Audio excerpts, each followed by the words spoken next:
I have to wait until my live stream populates on YouTube before I get started. And I'm right on time. Look at that.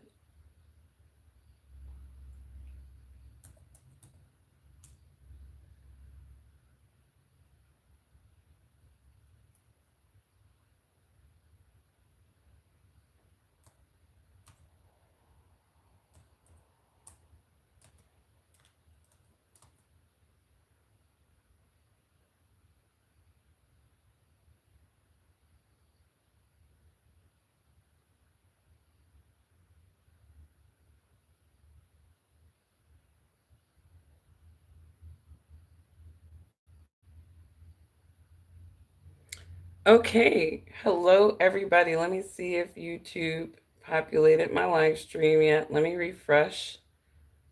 Got to be able to see the chat just in case some ignorance come in, because when anybody talks about Lord Trump,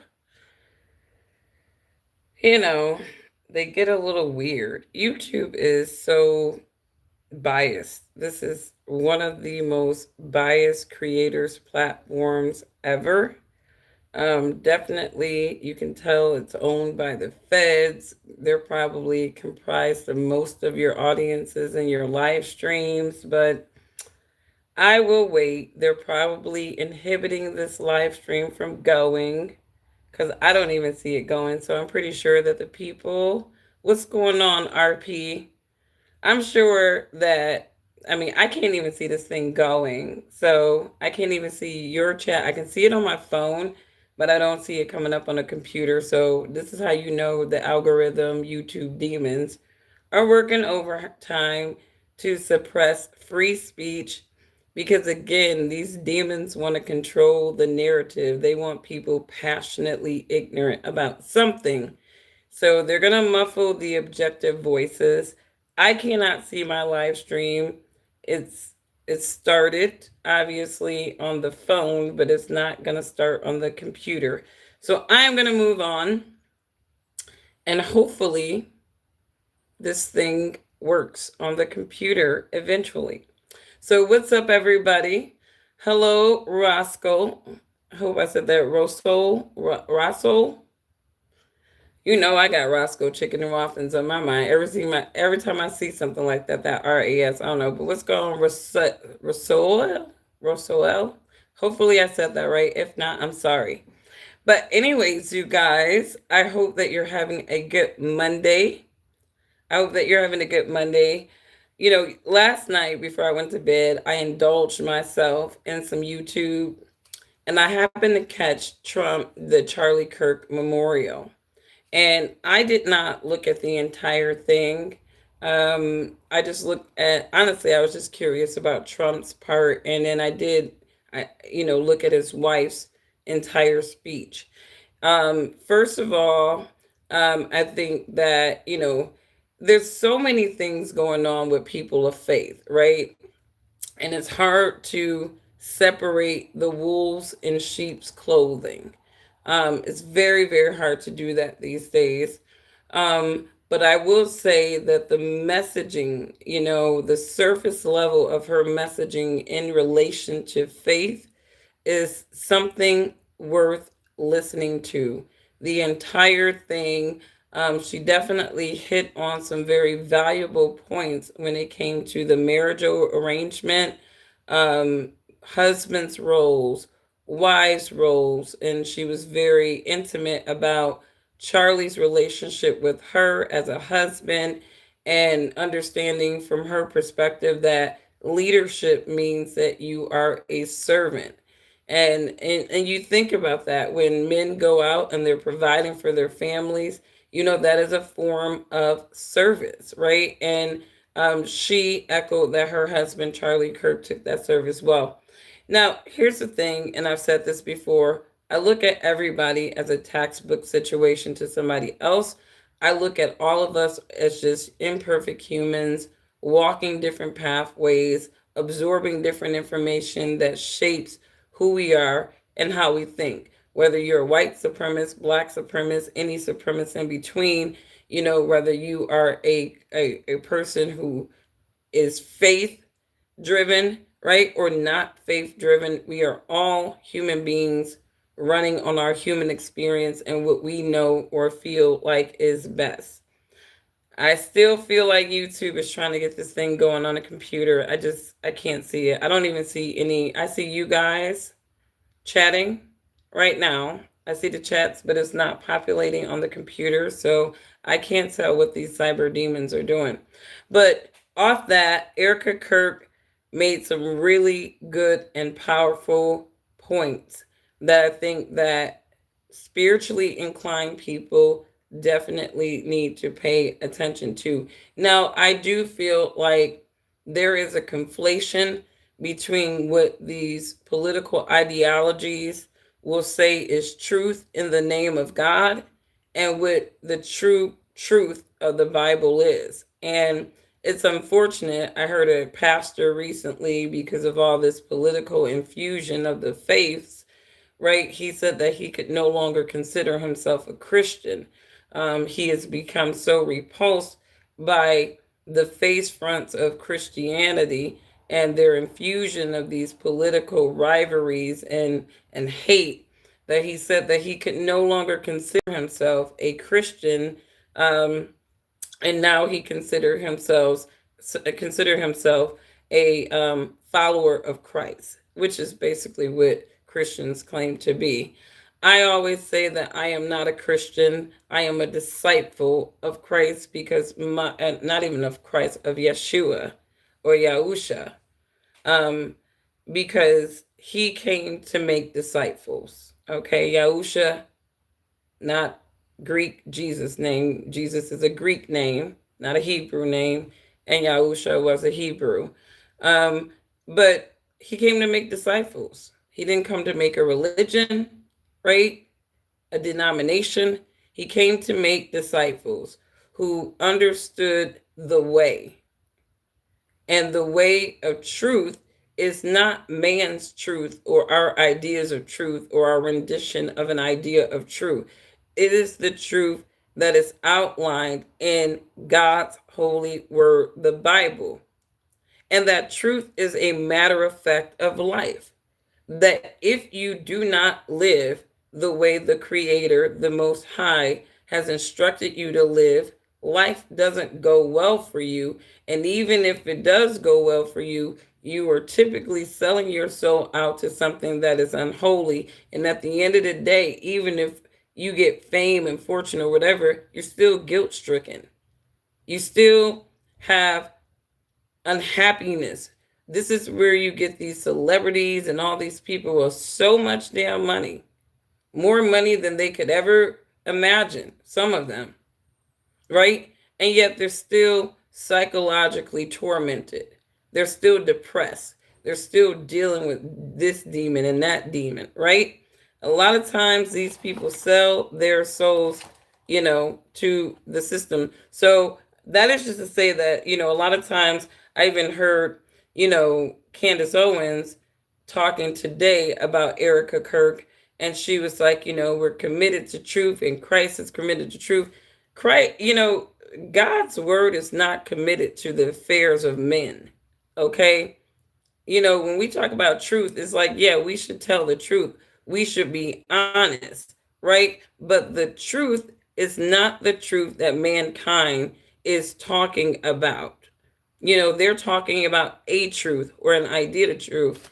God's word's truth is his truth, right? And you can't conflate that with the truth of these political ideologies who want to weaponize their faith as a badge of credibility. And this is what a lot of these people do to manipulate people. Constantine did it. Constantine did it. When you really think about how Constantine instituted the idealisms of Christianity into the quote Holy Roman Empire, right? This dude manipulated the faith of people, believers, pretended like he was one of them, even though he was a vehement pagan, right? But he pretended to be one of them to get their vote. And honestly, I feel like Trump did the same thing with those evangelicals, right? Like, they want to hear politicians talking about their zealot, dogmas, if you will, and maybe feel like he's connected to their ideas spiritually. But Trump played the Constantine card with the evangelicals. And even, some people, like I said, they can wear God on their sleeve, but the devil in their heart. And a lot of these politicians wear God on their sleeves and the devil in their heart because they're trying to get somebody's vote. They're trying to get somebody to, make a decision in their favor, all the while they have zero interest in these people. Like, I feel bad for political party constituents. But off of that, am I a Christian? No, I am not a Christian. I am a disciple of my Messiah. Because again, my Messiah did not come to make a Christian, he came to make disciples. And you go to the definition of a disciple, and then you got to go back to his teachings and understand what it means to be a disciple. You are following a teacher, you're following their way, you're following their understanding of how to live so that you can have peace in your life. The truth leads you to peace, not chaos. God's truth leads you to peace in your life, not chaos.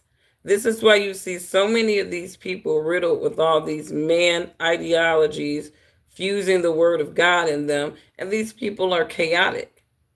They are very hateful in their dispositions, many of them.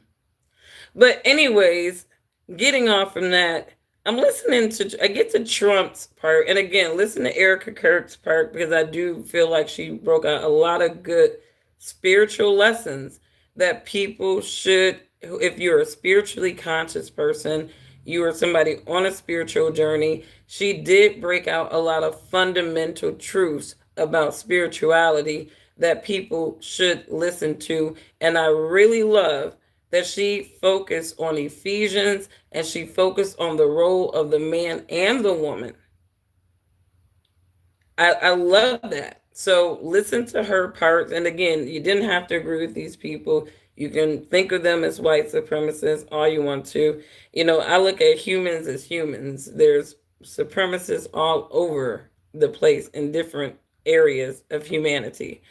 But I did enjoy that part, and I don't think that a black Christian is any more right than a white Christian. It really just depends on how you're living as a Christian, in my mind. Doing the best you can, doing the best you can. If you're doing the best you can consciously, in the name of your God, you're all right with me. I don't care what color you are. But like that part, then I get to Trump's part. And I don't know why I expect more from these people than I really should. So I look at Charlie Kirk as somebody who helped get Trump elected.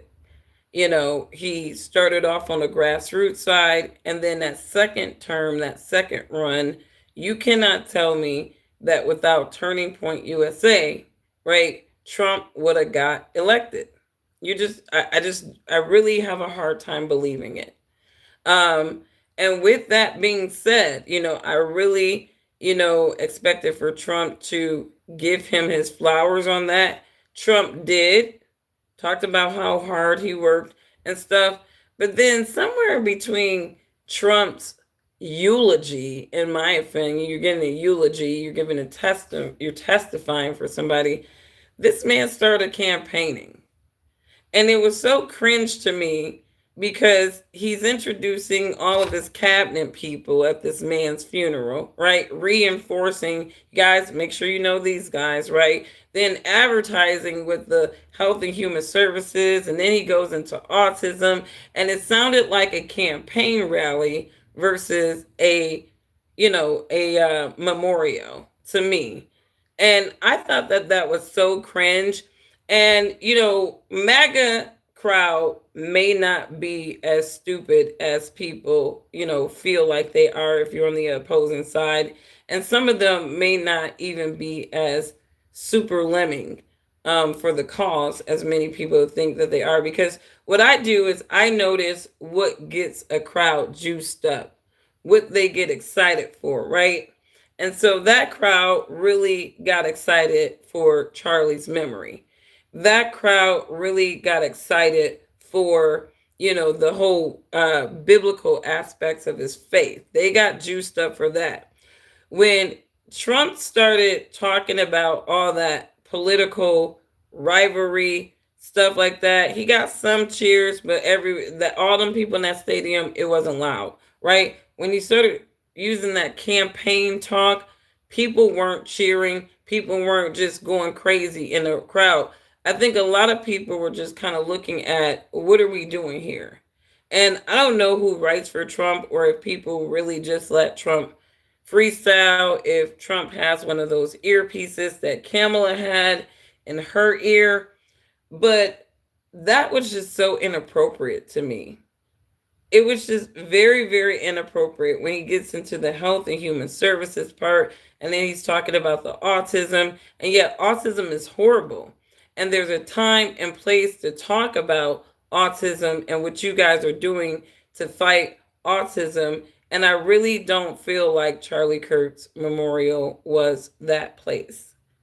And that's just, what's going on, New Zealand. I see you. I see you. So I just don't think that that was an appropriate forum for that. But they used and referenced God a lot, and obviously that was an appropriate forum because you're obviously doing a memorial for a person of faith. But again, you see a lot of these, so-called Christian conservative people, with these sort of evil little tendencies, not all of them, right? And they're using their faith, their politicized faith, right, as this high moral compass. And, it's so funny because, it tells us in Matthew chapter 11, no, chapter 24. And I encourage you to read the entire book of Matthew chapter 24. And, obviously, when Messiah is talking to his disciples and he's talking about the end, right, the destruction, he's really just kind of talking about the destruction of that particular temple, right? And because they were already under the Roman Empire, right? The Roman Empire really was considered the start of the last days. And even John echoed that in Revelation. So, he was really talking about, the fall of that temple after the Roman colonization. And he was talking about how many people who were believers, their heart would turn cold. And since there's nothing new under the sun, right, you're going to see that in modern beliefs today, where you will have many people who say that they are prophets, priests, pastors. I'm not a prophet. I'm not a prophet. I am a disciple. There's a difference. Disciples, they learn, they absorb wisdom, right? Prophets are directly inspired by God. I do not talk to the Most High. I mean, outside of prayer, but it's not a two-way conversation. I do not hear the Most High's voice. And I rationalize that it would be loving for me not to hear the Most High's voice, because how could I function every day knowing that I hear a voice that is beyond myself?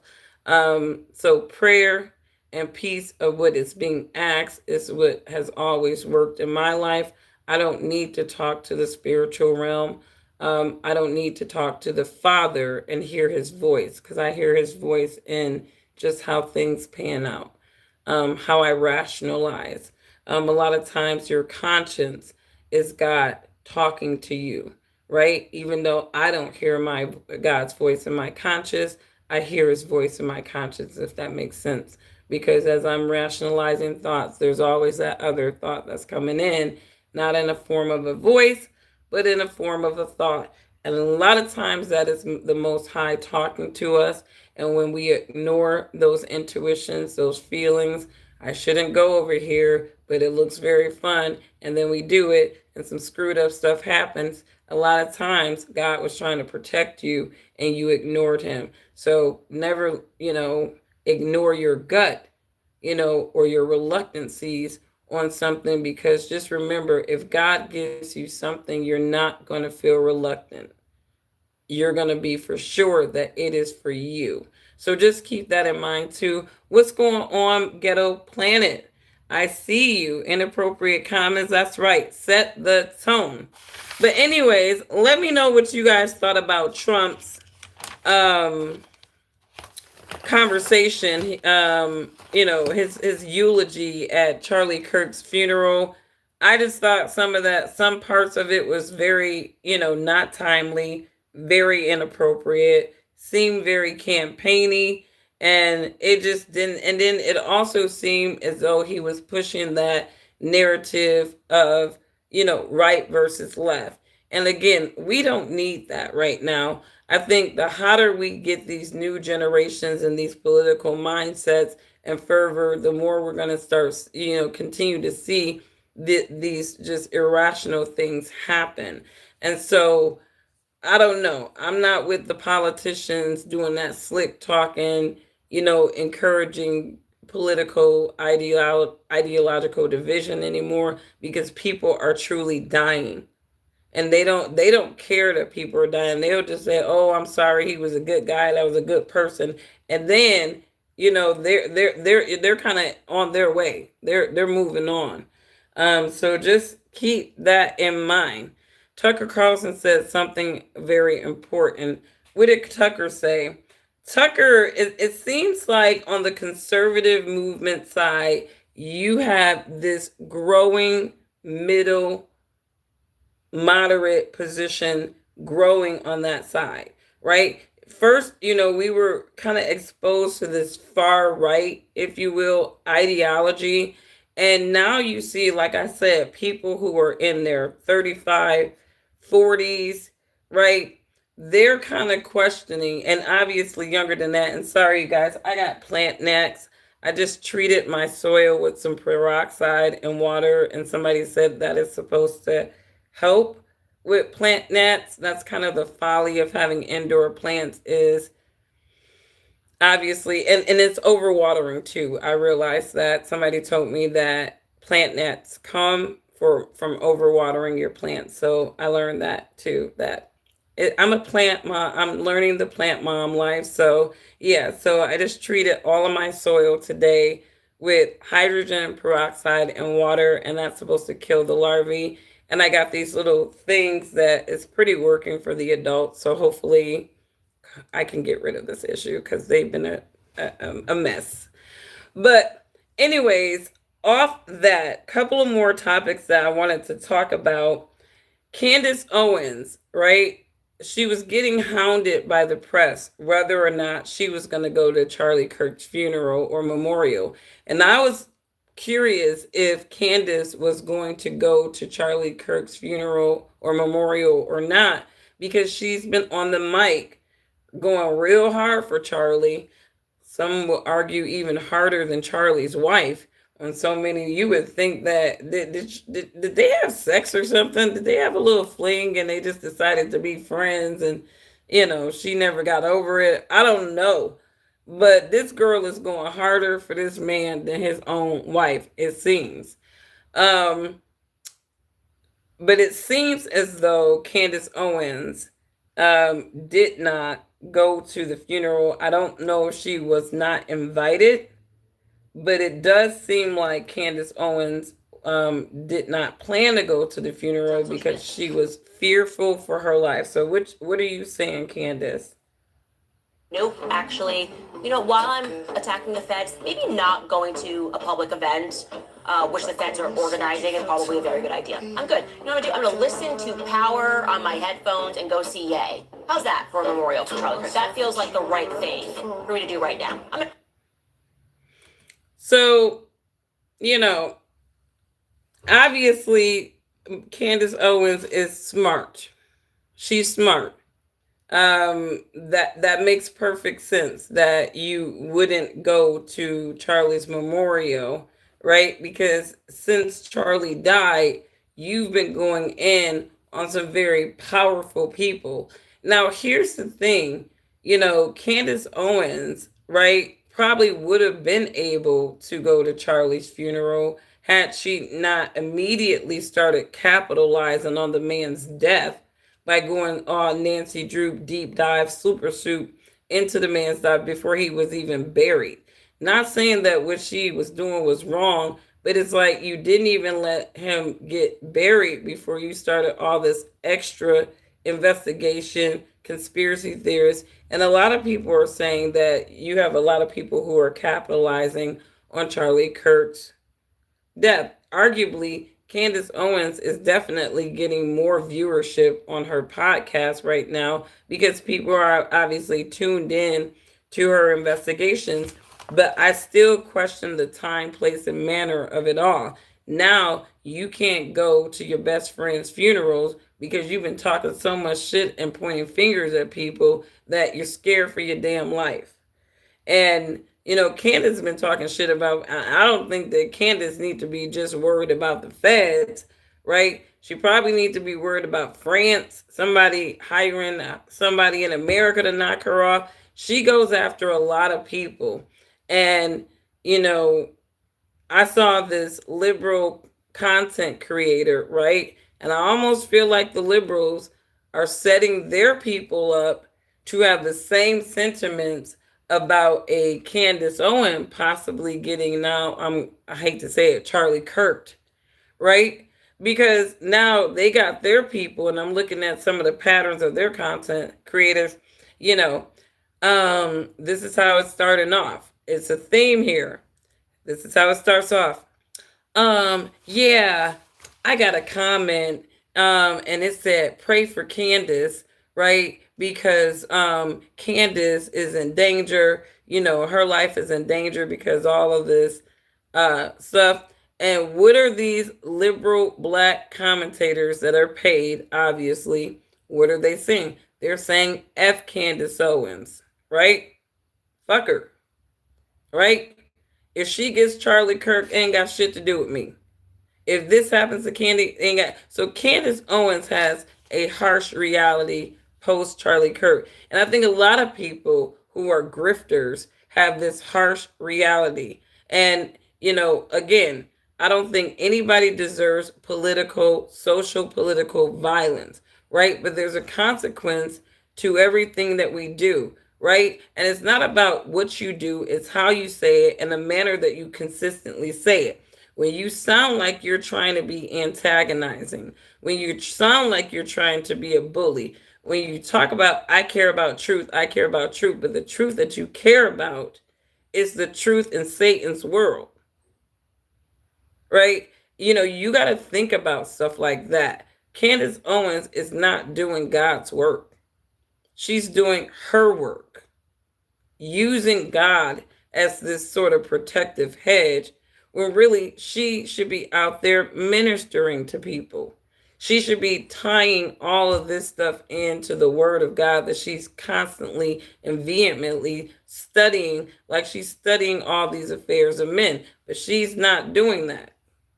And so I feel like Candace Owens, she said her pastor says, I got vengeance in my heart. And let me tell you, I when I was younger, right, my elders accused me of having unchristian pride and arrogance, right? And I remember, and that set with me, right? And it was really in connection with I was married and my husband was an idiot in my opinion. And it was like some guys are fun to be friends, but they're just friends with, but just they're not good marriage mates, you know what I mean? And I was young, but now I'm trying to, navigate through this decision of being married young. And I've always been like, my mom kind of programmed me to be very driven, organized, and stable. And so that's kind of how I've always been, where it was like he was not. And it was just like, it was like one thing when you're not like that, but then it's like, it's like having a grown child, and it's really hard for women to have a grown child. Um, and so I wasn't a good wife. I'll admit it. I was not a good wife to him. But in my unchristian pride was something that I had to work on, that I had to get counsel from my spiritual leaders on. Um, and it's not healthy. It's not good, right? Um, and when you have vengeance on your heart and you say that you are a believer, right? Then you have to pray to get that away, because again, vengeance belongs to our Lord, right? We are not to return evil for evil, right? And so a lot of people will try to play around with the interpretation of what that means. But at the end of the day, right, Candace Owens needs to be careful, because again, she's going after the devil. And I'm not saying that that she shouldn't be trying to expose these, repulsive people who target children. But these people have been in the game forever. These people have organized people's deaths. These people have organized taking people down. Shit, look at, these are the same people probably taking Diddy down, because he got a whole bunch of information on folks, and they don't want him to be um, releasing that information. So, I mean, I just say that to say, I pray for Candace again. I don't wish anything bad upon her. I didn't wish anything bad upon Charlie Kirk. I think that we're all going to be individually judged by our deeds and the way that we think in connection to God's words, how deeply we are involved and aligned in Satan's world instead of being separate from it. We're all gonna have to go through that, but I pray for people like Candace Owens, because right now she's pissing a lot of people off, right? She got, the dreaded Israel, right? The prime minister of Israel is basically on the mic denying her allegations, and regardless if the guy is a bold-faced liar or not, the fact that he's on the mic, the fact that the president of France is on the mic vehemently denying things that Candace Owens is saying. Again, where is her husband? How can Candace Owens write a book about being this traditional wife? How can she do that? And nothing that she's doing is traditional. You're putting your family in danger. You can't even go to your friend's funeral because you feel like your life is in danger. So now you're kind of playing this vigilante in Satan's world. You're a mother, right? And you can't even go places now, right? Not because you're a celebrity and you don't want to be bombarded by fans. You're worried about somebody knocking your ass off. And that's a hard life to live. And again, when you are living in God's truth and you're pursuing God's truth, you have peace. So a lot of these political pundits, puppets, these revolutionaries, they're not doing God's work. What they're doing has nothing to do with the Most High. It has everything to do with the God of this system of things, Satan the devil, and how he's trying to control and manipulate the masses. And he used these lemmings as his agents. You said someone has to do it. She's making sacrifices for the greater good. The greater good of what? This is a dying world. This is Satan's world, and it's going to be destroyed. Like, seriously, the world is turning. The pedophiles are still violating children. And it's going to be that way until Candace Owens' kids get older, because it's always been that way. And I'm not saying that it's right, but at the same time, people have a short attention span. And to me, exposing that the First Lady of France is a man, right? That has nothing to do with the greater good. That's nothing to do with the greater good. Can we say that she was a groomer and she groomed her husband that she would later marry? Right? That's arguable. Absolutely. Right? Nothing about that whole situation spells okay. But at the same time, how is revealing her cock and balls, possibly, allegedly, how is that for the greater good? Can you explain that to me? Can you explain that for me? What's going on, Ireland? What's going on, Ireland? But you guys let me know what you think about that.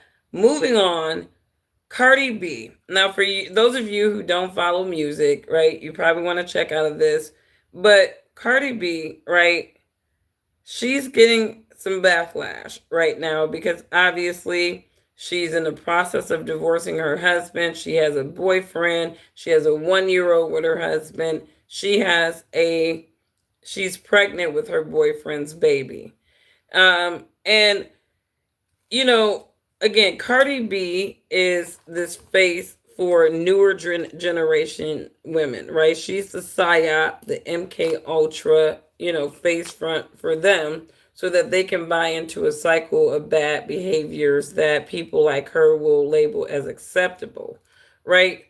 But at the same time, right, this woman is out here promoting her album, and I saw Cardi B today and she's twerking. She had on a dress where she didn't have on any bra, so it's completely see through.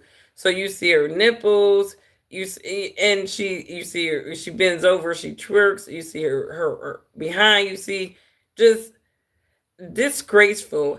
And I started thinking to myself, sometimes these people can sell their children's soul just by their behaviors, right? Because you think about she has a son, right? And again, this is not just for Cardi, right? But one of the parents have to be, have a higher moral compass. This woman is out here twerking, pregnant. Just to me, I don't see how women I really don't see how women in her age group can look at what Cardi B is doing and think that that is okay. Like, I really don't understand why y'all think that the baby mama culture is okay. And, it's funny because Cardi B, in her mixtape, she said something like, I'm tired of you baby mamas, you nothing but drama, right? And she turned out to be her own damn words, a dramatic ass baby mama. And the one thing that I'm really wondering is Stefan Diggs doing this for publicity?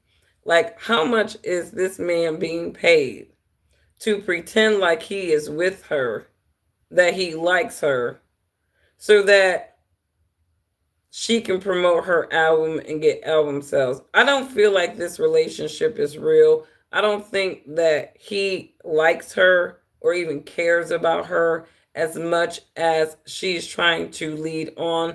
And Cardi B, like I said, is notorious for exploiting her relationships and pregnancies to sell albums. That is because she's not an organically good artist.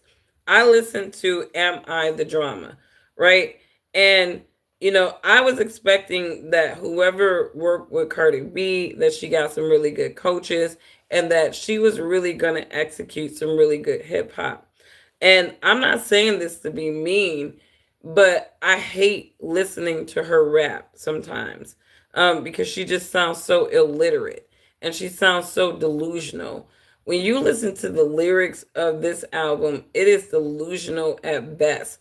She is beefing with people who don't have an industry push like her. Like, you're beefing with JT from the City Girls, Bia, right? None of these, the women that she is calling out in her album so that she can get sales. I don't even hear any of these women talking about Cardi, number one. But number two, like, as of right now, she's talking about some old stuff. And then two, it's like, how are you going to say that you're better than all of these C League people beneath you? It's like, of course you are. They're not getting an industry push. they're not having a record label use payola to make sure that they chart and sell. They ain't got that kind of money like you did. Like, and this is the thing that people have to realize: when the industry has a plant or a psyop, right? They're not getting paid for their talent. They're getting paid for what they're willing to promote to the masses. So it's the cycle of bad behaviors and bad choices that the industry that makes a Cardi B attractive to an industry that is constantly trying to exploit and narrate bad behaviors and decisions as something cool and popular. So this is the psyop that is Cardi B.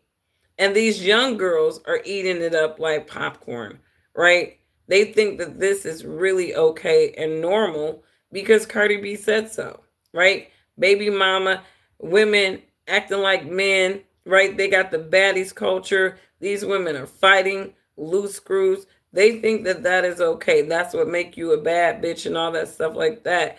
These really are bad bitches, and I don't say that in the context that they think of. These are satanic bitches. They are satanic bitches. That's what makes a bad bitch bad. It's really because she's riddled with Satanism in everything about her, right? Satan, the devil, these satanic influences, right? They need humans to execute the influence and the control. And this is where people like Cardi B really come into. So it's unfortunate that you got these young girls out here celebrating that. Her album is garbage. Lyrical content was garbage. Her flow was garbage. The album is, she's not a talented female rapper. She's just not. She's not talented, and I'm tired of them pushing these untalented people to the public and just forcing us to buy into them. And actually, they're not even about to force people like Cardi B anymore because she costs too much money to maintain her relevance and the psyop. So they're like, let's get some AI artists. So that's what they're pushing out now. They got an AI artist right now who actually has a number one song on one of the R&B charts. And this is where, the world is going. They're like, all right, we're tired of building these industry plants to make them appear to be organically good artists when they're crap. We're tired of the organically good artists being expensive and having demands so that we can't suck them and their art dry and own it, right? So these people can't own people like they used to because artists have gotten smarter. And even in the age of streaming, that really doesn't knock out pure sales.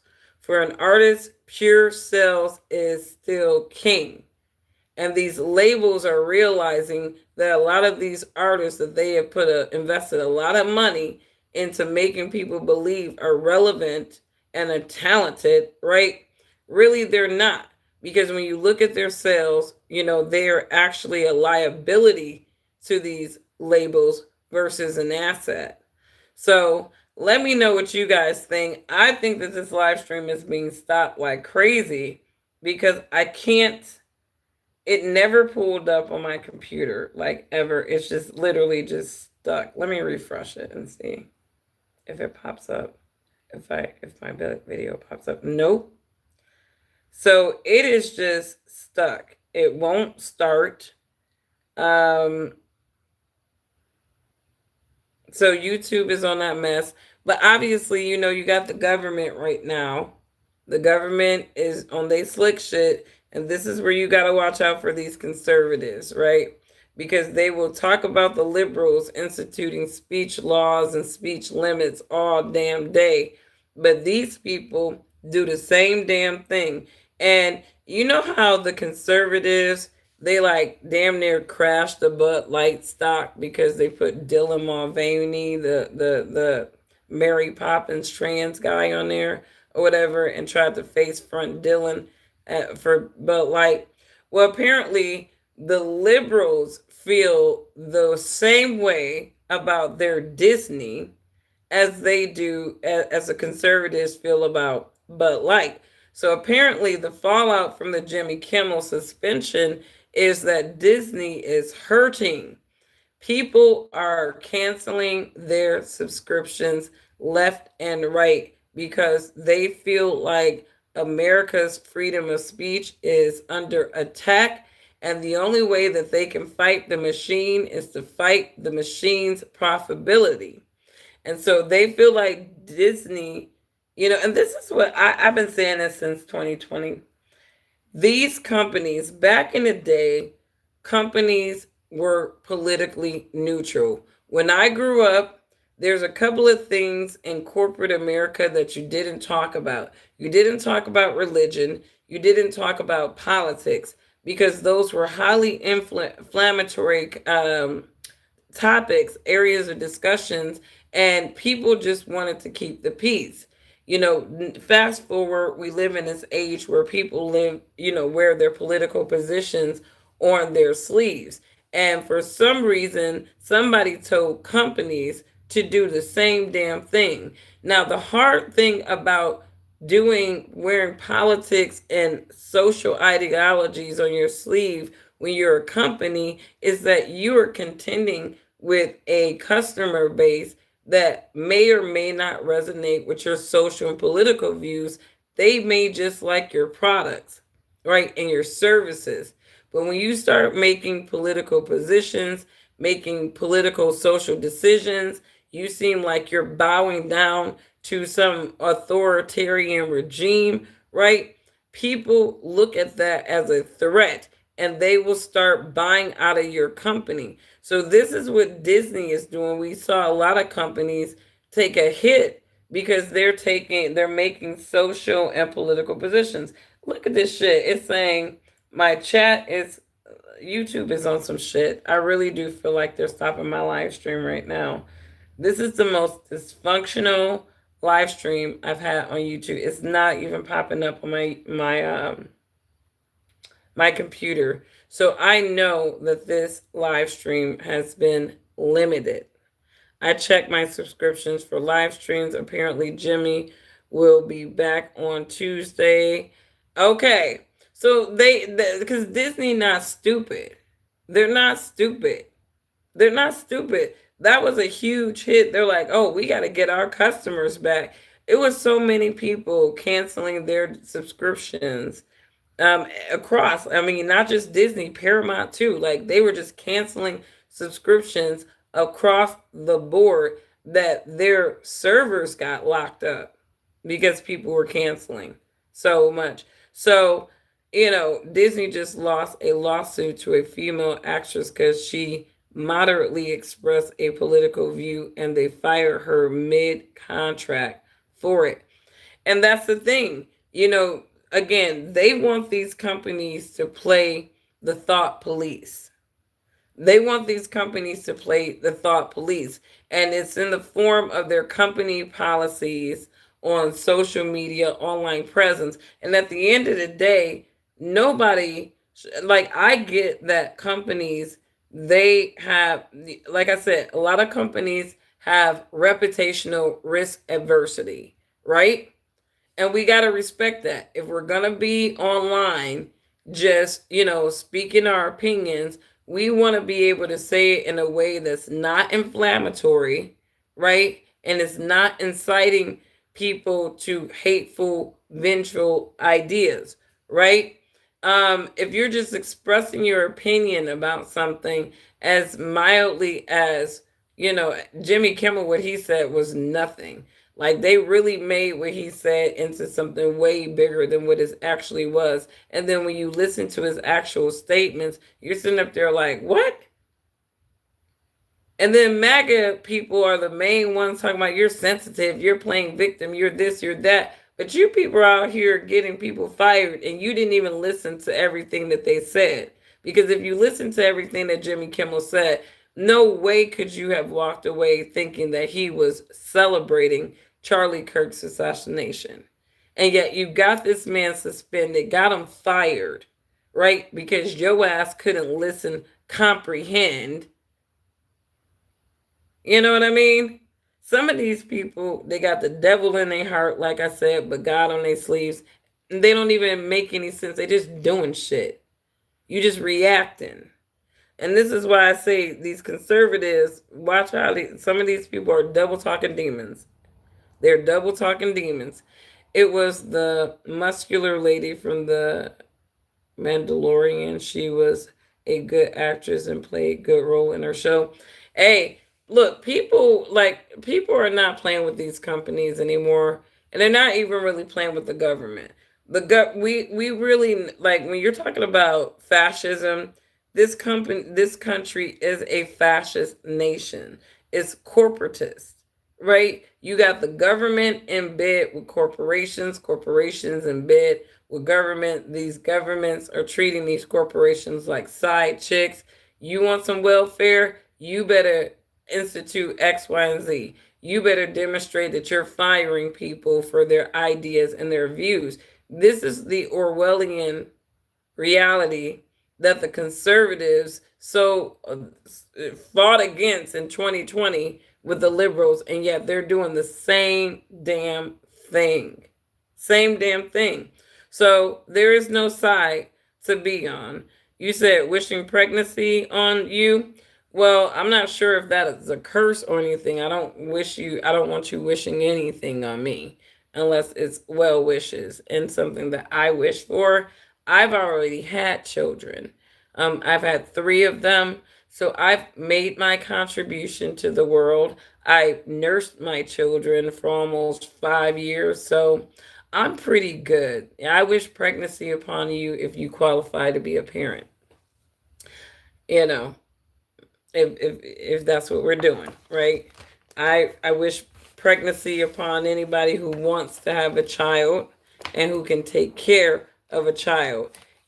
Cardi B, she tried to say in her interview that, working moms work 9 to 5. I am a working mom. I'm a working mom, right? Um, and most of the times, working moms, once your kids become school age, like Cardi B's kids, yeah, we do have time during the day to actually do our jobs, right? But when my kids get off, I'm done from work about probably, I want to say 2.5 hours after my kids got off for school. But I am a stay-at-home mom. My entire house is my operation. So I work from home. I drop my kids off at the bus. I pick them up from the bus. I am the person that is that point of contact for my kids, full access during their homework. And so it's one of those things where working moms, even if I was going into the office, which I've done, um, I'm still not traveling to other countries while my children are at home. And real mothers, we understand what the sacrifice of having a career and having children really is. It's sacrificing your career opportunities. And a lot of women will not agree with that. My eyes are so itchy. But a lot of women may not realize this or agree with this. But, again, that work to life balance is understanding, what do I need, right? And so for me personally, I'm like, okay, Lord, I always talk to the Lord about everything. I always ask God for guidance and direction. And I don't say, Lord, I want to be rich. Lord, I want to be, this wealthy and have this big house and all the things like that. No, I ask the Lord to give me what I need, right? And a lot of times it's just sustainability. I want an income that will allow me to, take care of my household and if necessary, help out my siblings or help out people in my family. That's, stability for me. But I also ask the Lord, I don't want a job that takes me away from my kids. You know what I mean? I don't want a job that takes me away from my kids. So I've turned down several opportunities, high paying, six-figure opportunities at corporations, because the demands away from my kids did not balance, the opportunity. It didn't balance the opportunity for me. And sometimes the devil Well, again, the devil offered Jesus several things, right? Sometimes the devil will offer you what seems to be a dream come true, and really it's stress in disguise. It's neglect of something or somebody that means the most to you in disguise. And some people will reconcile that sacrifice by saying, well, I'm able to provide this kind of life for my kids and that kind of life for my kids, but you are really not there as the primary nurturer, the primary caregiver, because you have to hire other people to do that. So Cardi B is making this comparison of being a working mom, but she's not the same as your average working mom. The average working mom is not going on tour, traveling all the time. All of this while she's pregnant.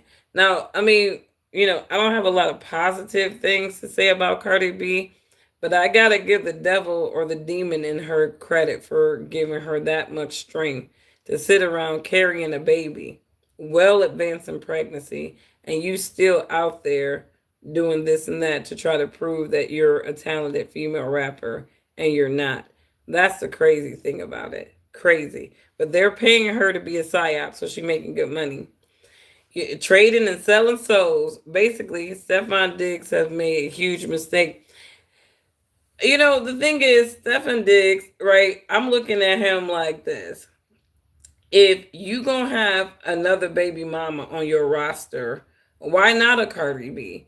At least you got one of your baby mamas that's not gonna be a liability. Because if you look at Stefan Diggs' net worth versus Cardi B's net worth, she's depending on how you look at her net worth. She's over like what 80 to 100 million is Cardi B's net worth. I think Stefan Diggs is about 60 million, right? Offset sitting at a cozy 28, and he might even get some alimony out of it. So Offset is going to be the winner in the end because let's just say Stefan Diggs say, I ain't trying to be with you, Cardi, anymore. And Cardi is like, well, I want to go through child support. Stefan Diggs can go in and get joint custody, and she could be the one end up paying him child support because she makes more than him, right? So Cardi B is not the sharpest tool in the shed. Don't let this delusional woman, this idiot, because to me, she's just a straight idiot, fool you. She's not the sharpest tool in the shed. And Cardi B's net worth is really subjective on how much she is selling for her label. Because remember, Drake got it. I think, didn't Drake get like $400 million in advance, right? And he had to make all that stuff back, right? So they instantly made him a multi-hundred millionaire, right? But at the same time, Drake had to recoup all of that, right? That's why Drake. It's not that he's working harder than any other artist. It's just that he has a deeper commitment than some of these other artists who are not so entrenched with these contracts at these labels, right? But let's just say that Cardi B's label is looking at her as a liability now, and she's not, and they're not making money off of her. They're actually losing more money off of Cardi B than they're gaining. She's going to have to pay her label back. And so her net worth is really questionable because it really all depends on what happens with her and her label. Cardi B is going to have to pay her label back something if she does not start turning them off profit, right? Nobody believes in your dreams. They believe in the profit that you can draw. And if they don't believe in that anymore, then they're going to drop you, but they're still going to want their money back. Offset ruined the Migos, even though they were ultimately bad for the community. Yeah, I mean, but and he was the least talented one. It's like the most talented one in the Migos actually was the one that died. I mean, it's sad. Chris Brown was right. He was talking about people was hoping that that takeoff situation was Quavo. It's like I think at the end of the day, it's like that's a really mean thing to say, but in the broad scheme of thing, Takeoff was the most talented one in that, and he was the chillest one too in that group.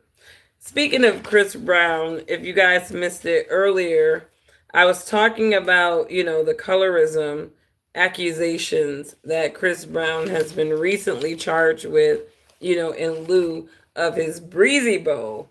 Some brown skinned women have come on the mic talking about how Breezy, denied them VIP access to a show because they did not pass the brown paper bag test. And they were demonizing Chris Brown because he seems to have a preference to light skinned women, lighter complected women, biracial, ambiguous looking women. Now, I said this before, right? And I mentioned this in my live stream. Chris was timed out. What is Chris doing? I can't see anything, man. You can't really call a man colorist. A black man who prefers light, bright, almost white, right? They're not colorists all the time. Sometimes you have to peel back the layers of that man's mother. And I've said this before with Chris Brown, maybe he's colorist, right? But I think that with Chris Brown, when you look at his mother is very fair skinned, very very light skin, and you can tell that he's very close with his mother. So if his first experience with a woman that is nurturing and hyper concerned for him is a fair skinned woman, a lot of times men will try to go after and find that replica. This is where that saying that men tend to date women that remind them of their mothers. If their mother is a good mother, yeah, you're going to start seeing that pattern of the woman that they date. My son is very, very light complected. But if you look at all the little girls that he played with, bicker with, all that little stuff, he always is with the deeply dark brown skinned women. I think my son may have an affinity for darker, deeper, melanated women as he gets older because that's what he's used to being nurtured by. And so sometimes men aren't colorists.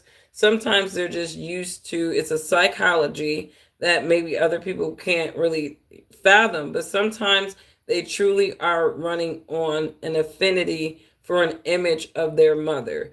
Um, and that's kind of like what I was talking about in that live stream. Let me know what you think. And again, on that flip side, brown skinned women, why are you paying to go get grinded on by Chris Brown, knowing that the man is not into you?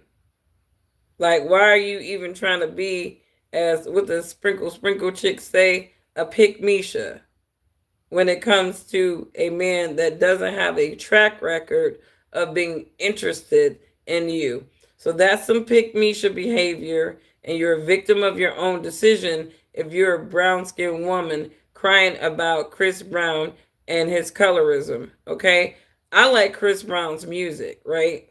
And I said this before, but I'm not about to sit up there and be listening to Chris Brown dreaming about being with his ass. No, because I know that I am the wrong paint job for a guy like Chris Brown.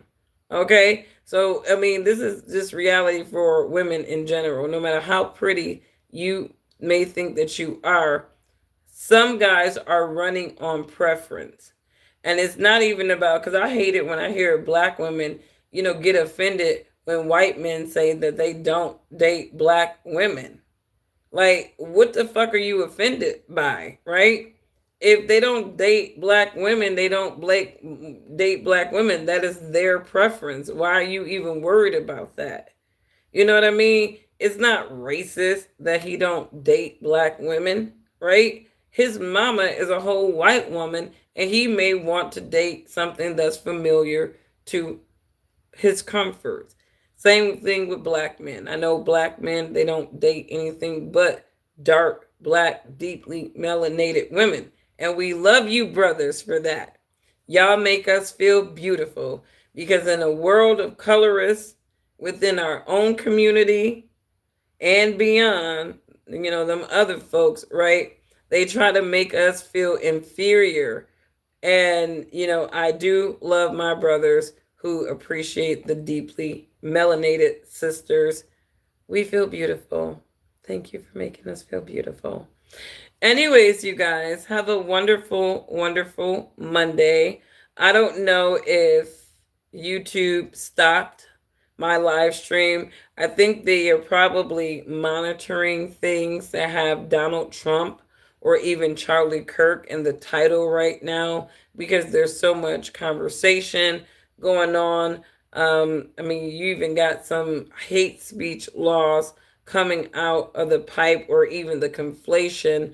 Pam Bondi on the microphone trying to act like hate speech is, the political speech that people are saying, like, I don't care if Charlie Kirk passed away, things like that. Is that right to say?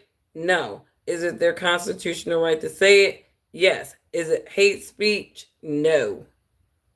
So I don't like that Pam Bondi is on the block trying to conflate what is acceptable speech. We know what the Constitution is very clear.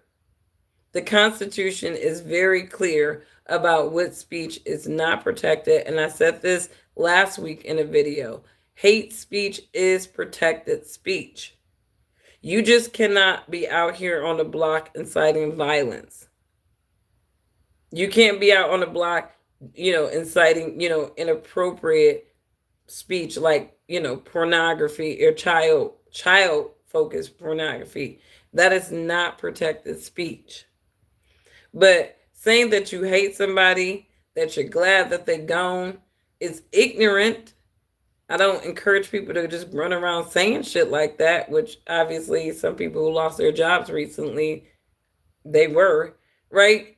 But at the same time, it's not hate speech. And so, again, another, thumbs down to the conservative end for being a contradiction, because y'all talking about free speech, free speech, free speech, and yet y'all out here on the block getting people fired for shit that you didn't even comprehend, because Jimmy Kimmel shouldn't have got suspended for what he said because he didn't say anything wrong. Then you got Pam Bondi out here talking and conflating hate speech and making people feel like it's something that's not protected. And she had to come back and clarify herself because even their base. And the one thing about the people on the conservative side, I know I've been on the conservatives lately because I hate apostasy, and many of them have it. But one thing about the conservatives that I think is kind of a protection for everybody in the nation right now is that they are very, very loyal to the Constitution. And, I think when you talk about avoiding tyranny, you should not be against the U.S. Constitution.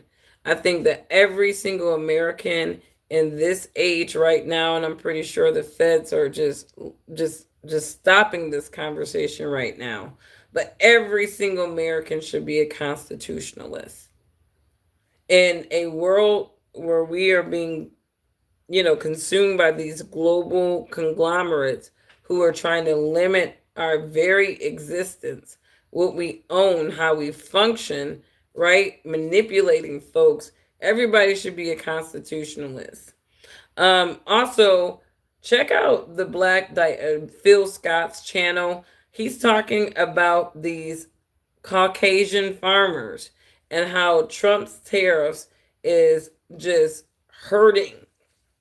Excuse me.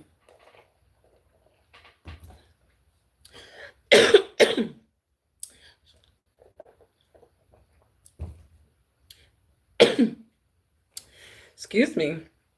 Had a Marco Rubio moment. Should drink a whole bunch of water. But interesting that these people are losing millions millions of dollars. And hang on.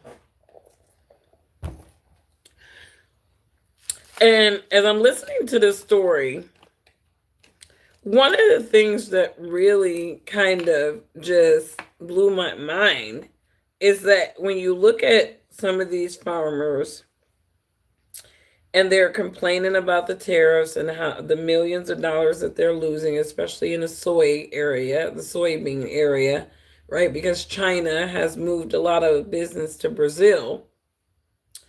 You start to think like, damn, like U.S. farmers, right? They were really like in business growing foods for other countries.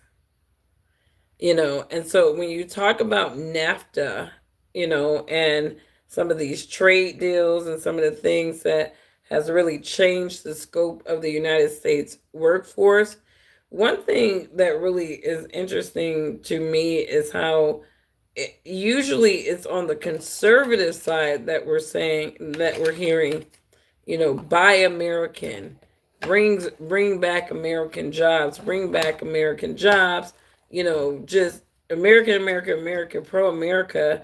But it seems like to me that since Trump has been reelected, like the people, and I'm not talking about all white people, intelligent white people, you are dismissed. This don't apply to you. But the ignorant ones, they got on the mic. Some of these MAGA people talking about black people welfare, welfare, welfare, welfare, welfare. And then when you kind of look at this farmers argument, it's undeniable that a lot of these, individuals talking like that, they themselves are on government welfare. A lot of them can't even survive or exist without government subsidies.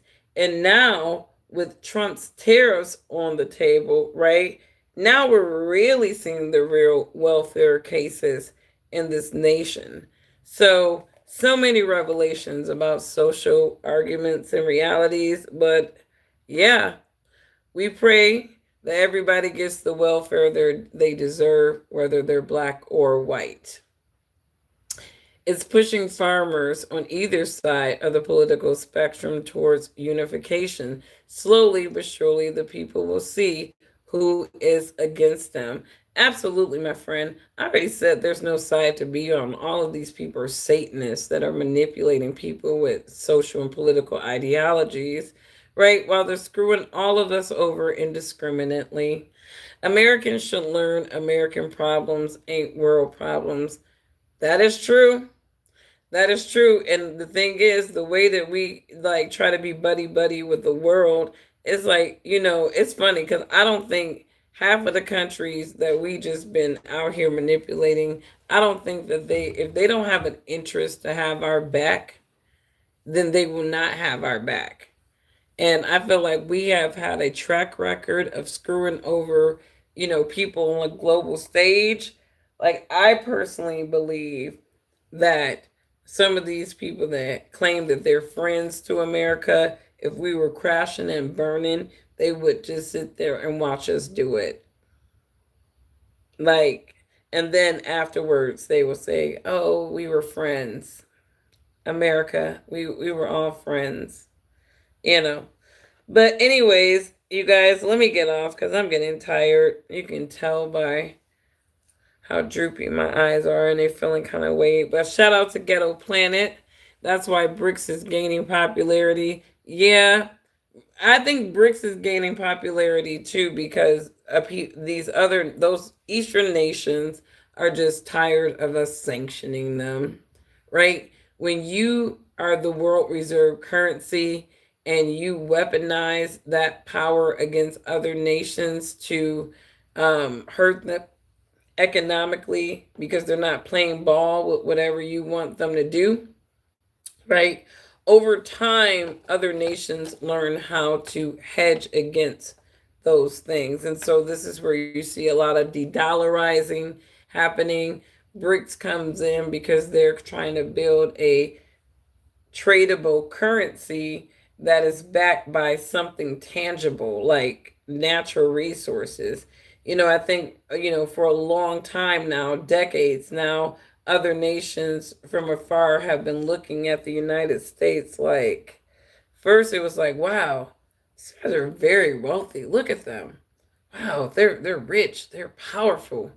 And then people put on their binoculars and they're just like, is that a money printing machine?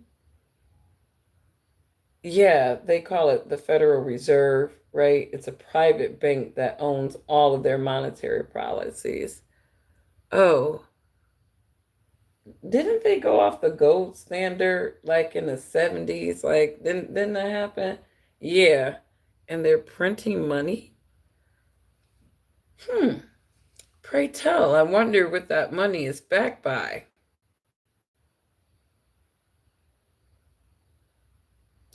From what I hear, the United States is now buying more gold. Obviously, the Fed is buying more gold. But think about this: Russia has been buying gold for at least a decade now.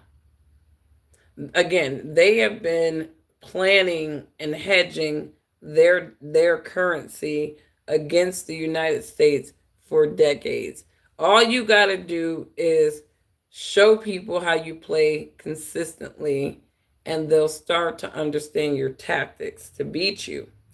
And so you said, is Sri Lanka good traveling destination? I don't know. I've never desired to go to Sri Lanka. Um, so I couldn't tell you. I really couldn't tell you. Somebody answer that for some. I don't know. Is Sri Lanka safe to travel to? Where have I seen this before? Seen what, Ghetto Planet? With the Sri Lanka person, or the economic conversation that we were talking about? But I mean, this is what happens though. These other nations, they learn how to hedge their currencies, right? BRICS, obviously, they are working with natural resources. Oh, printing money. Yeah, I mean, you printing money like it's just a thing to do. You're devaluing your own dollar. The more they print money, the more they devalue the dollar, because now they got to manipulate the money that they've printed in circulation, right? And again, are we getting a return on the dollar? No, because people are de-dollarizing. So that is a concern for a lot of people. Educated people, that is. Um, and remember, true intelligence and wisdom, it doesn't know a skin color. Some of the dumbest people in society think that black people are the dumbest people in the world. So sad. Anyways, you guys have a wonderful, wonderful evening. Let me know what you guys think. I am pissed off at YouTube. If you guys saw my computer, it's just blinking. It's blinking. It doesn't want to start. I think YouTube is suppressing this. But again, I think when you have Charlie Kirk in there, when you have Trump in the title, they stop it. One of the things I will say though is that Candace Owens is leading the charge on the conservative movement when it comes to the middle conservatives, right? Her, Dave Smith's, Tucker Carlson. I think these are going to be your new moderate faces for conservatism. I don't think that the MAGA movement is going to be sustainable long term. I don't. There are so many factions within that movement, so many glory whores, and it appears to me that it just seems like people are itching to be that Turning Point USA face front. No stab to Erica Kirk, but you're not Charlie Kirk. You're not Charlie Kirk. And she's gonna, I can imagine she's gonna be the CEO of Turning Point USA, but I personally don't. I want to see who the face of it is gonna be, who they delegate, right? If they get somebody like Ben Shapiro, it's not gonna work, right? Ben Shapiro, the Daily Wire contingencies, right? They are that old school conservative thought, that pro Israel old school conservative thought that a lot of your new school conservatives, they don't rock with that. They are challenging the status quo and the mindset and the thought process of their party. And the conversation on Israel is the tie that divides the MAGA movement. Israel divides the U.S. Israel relations is what divides the MAGA movement. On the Democrat side, right, you don't have these overt pro-Israel people. If anything, one could argue that as 80% of Jews vote Democrat, it's kind of perplexing that lots of voices on the Democratic side are not pro-Israel, and it's okay not to be pro-Israel on the Democratic side. But if you are not pro-Israel on the conservative side, you are going to get witch hunted. So it's interesting to see this MAGA movement break off into the respective factions. And let's just see what happens with Turning Point USA. I personally don't think it's going to survive with a blonde white woman as the face of it. I don't care how powerful or strong Erica Kirk appears. She's not Charlie Kirk. And for that ideological faction of the conservative party, Republican Party movement, or whatever, they're going to have to find another dynamic white man. Maybe Don Jr., who knows? I don't know. But I thought Candace Owens would be a good face for, replacement or somebody, but they're narrating, right now Charlie and Candace is not being as cool as Candace is kind of projecting on. There's been some reports that maybe she's over exaggerating their relationship. The pastor came out and said him and Candace had some disagreements. You know, I I didn't hear Erica Kirk say shit about Candace Owens, and they were supposed to be best friends. So, it's interesting to say the least. I see Candace Owens definitely creating a lot more rift on that, separation on that conservative side, where she's definitely not as liked and respected on that side as she used to be by some of those establishment people. But it seems like the conservative base is still supporting her. So it seems like Candace definitely has the ear of the real people over there. And again, we pray for Candace. I don't wish anything bad upon anybody. Like I said, not even Charlie Kirk. I pray for Candace Owens because I do believe she's playing a very, very dangerous game. And I do think that her not going to Charlie Kirk's funeral is an indication of how much danger her life may be in. And again, at the heart of that is you don't have anybody but yourself to blame, because when you want to take the life of a vigilante, obviously you live by the sword, you die by the sword. And I pray that that doesn't happen to that woman. Obviously, she better be glad that, you know, she's a black woman, because I don't even think that a white woman would make it as long as Candace has made it. Candace is too overzealous for the wider audience. Absolutely. Absolutely. She's arrogant. Candace Owens, she has these people egging her on, right? They're egging her on because Candace is willing to say things boldly that these people are too chicken shit to say themselves, right? So these people are always hiding behind somebody, who they want to narrate as being inferior, but they need their voice to make themselves look powerful. So it's interesting, but I pray for Candace. I pray for Candace because, I think that, this is Satan's world, and the devil was able to offer Jesus the kingdoms of the world for a reason. because this world belongs to him. And to me, you know, God will see us all on Judgment Day. And, if we say, Lord, Lord, did we not prophesy in your name? Tell some kind of idea of truth in your name, right?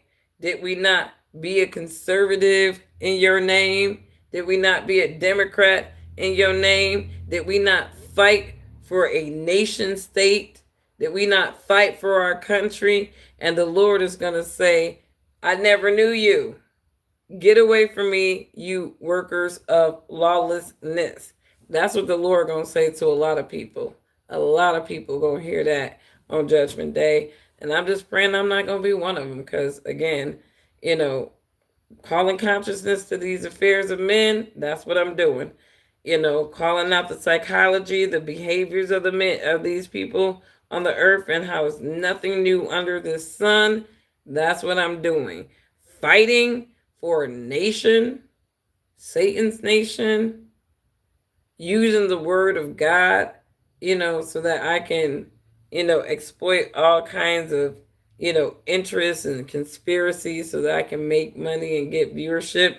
That's not my interest. I'm kind of boring over here. That's why I don't have that many subscribers, because I'm not sensational.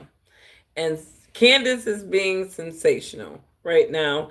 And I do feel like, again, all of this Charlie Kirk thing stuff that she's doing, it may be noble, she may be passionate about it, but again, I feel like it's just kind of disrespectful to the family, and even the whole grieving process, that she started that stuff immediately.